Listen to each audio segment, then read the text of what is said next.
Okay, this is the hour, Dolores Cannon's final hour. We'll take phone calls with her when we come right back on Coast to Coast AM. Hey, Dolores, let's wrap up with Nostradamus, and then we'll go to the final phone calls for you, okay? Okay, yeah, because that's one thing I found that I think is important. Like I said, he said if one person can control their own destiny, imagine the power of group mind. If you get groups of people focusing on one thing, like peace and harmony, you can create that. Because with group mind, the power is not only multiplied, it's squared. So that's what he wanted me to tell all over the world. And I've now come to the conclusion, some of you people out there might think it's a cop-out, but I think we have averted the worst, what he wanted us to do. And I think we're headed down another direction that's going to be very good. So I don't think the absolute worst that he saw is going to happen now. And this includes the Antichrist, because maybe we have lessened it. He kept saying if you go down a different path of these probabilities and possibilities, you can lessen it or stop it, keep it from happening if you know what's going to happen. Now, I filmed for the History Channel, and that show is being shown right now. It's called The Nostradamus Effect. When I filmed for it, I was trying to come up with this idea, that maybe we have averted it and are going down a different path and it won't be so bad. Well, they didn't use that information. The show is still focused on the Antichrist and the wars and all the horrible things that he saw. But he kept saying over and over again, these are the worst case scenarios. They don't have to happen. So on the History Channel, they used part of my interview, but not the part I was trying to stress anyway. Okay, let's go to the calls. You ready?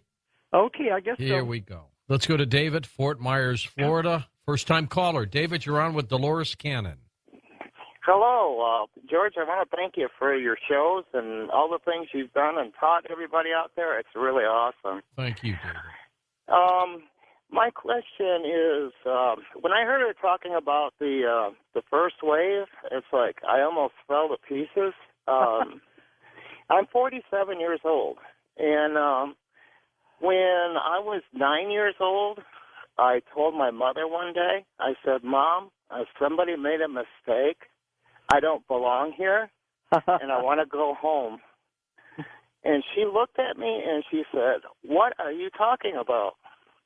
I said, I can't deal with this. I said, you people are driving me nuts with all the games that the people play with each other and struggles for control and power. And she just looked at me and shook her head. When I got to be like 17, I tried to commit suicide. I have a habit of seeing everything the way it is. And people, I've noticed that, if they don't like what they see, they go into denial, and they keep doing the same things over and over again. And as a human race, we've been doing that for thousands of years. My question for you is, do you have any recommendations for, people who are first wave that are experiencing these problems, what they should be doing or what they could possibly do to make it a little easier? That's a big question, but I'll tell you what you were saying about your childhood, I've heard again and again and again. And so you're not alone out there. That's one thing. People kept thinking I'm the only one in the world who feels this way. But if you realize there are many others now who are going through the same things, that might help you. But they said the main thing you're here to do is to help other people in whatever capacity you want to find, but to help other people. They wouldn't even have to understand why. But they said that's the main reason we're here on Earth is to help each other. I don't know if that helps or not. Well, as far as, is there a way to, find these other people? Well, you won't know them from anybody else, but I think you'll feel drawn to them. Okay.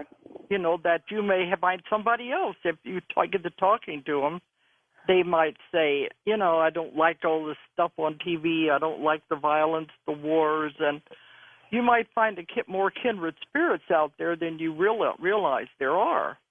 Dolores, tell us a little bit about some of these hidden underground cities. This fascinates me. Okay, they've been there for thousands and thousands of years because when Atlantis went down, instead of some of them perishing, they went underground. And a lot of these underground cities were built by the ETs way, way, way back. This is where they had their bases when they were forming everything on Earth. The surface of the Earth was too violent. They couldn't live there, so they built the underground cities. And they're a whole system of cities all throughout the surface of the Earth.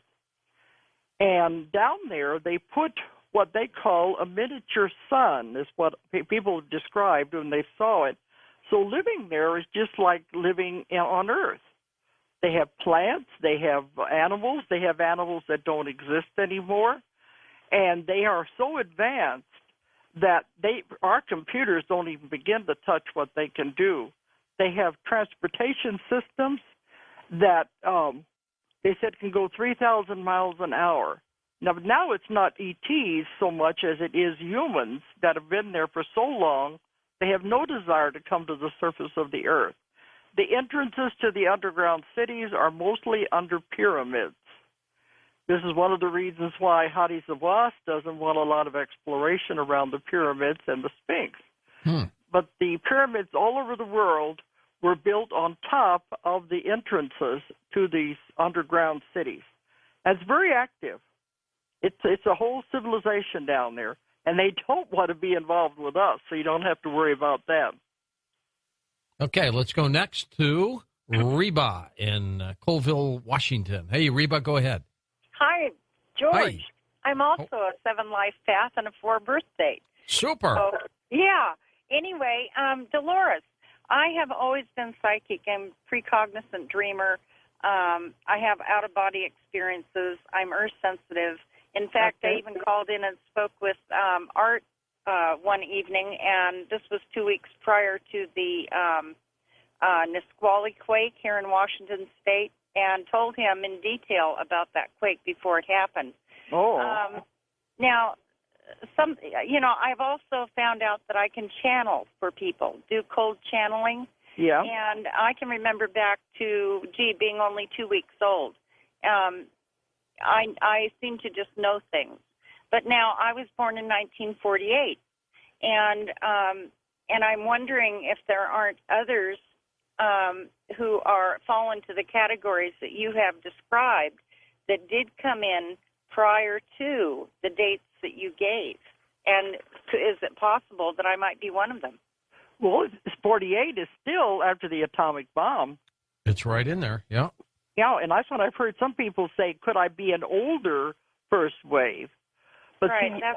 You definitely fit in the category because many of these people are psychic. They do know things that are before they're going to happen. And some of them can remember being born. They remember back that far. So, well, I actually remember before that. And I remember being with another little girl, and this was prior to being born. And we were discussing our future lives and what they would be like and what we would do and what we would learn. And then she left before me. And then I remember I left, but the next thing I remember is being 2 weeks old in a park in Nebraska. Okay. So, see, I hear this constantly from people. Some of them do remember being on the other side in what we call the planning session where they're deciding. Right. They have conscious memories of these things. They don't have to be put in trance to do it. Well, so I was not in trance. No, that's what I mean. These people, these people have a conscious memory. That's what I mean.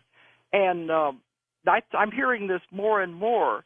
So it's becoming, you're not alone out there. There are many people like this. But I think because of your psychic abilities, you definitely would fall into this category.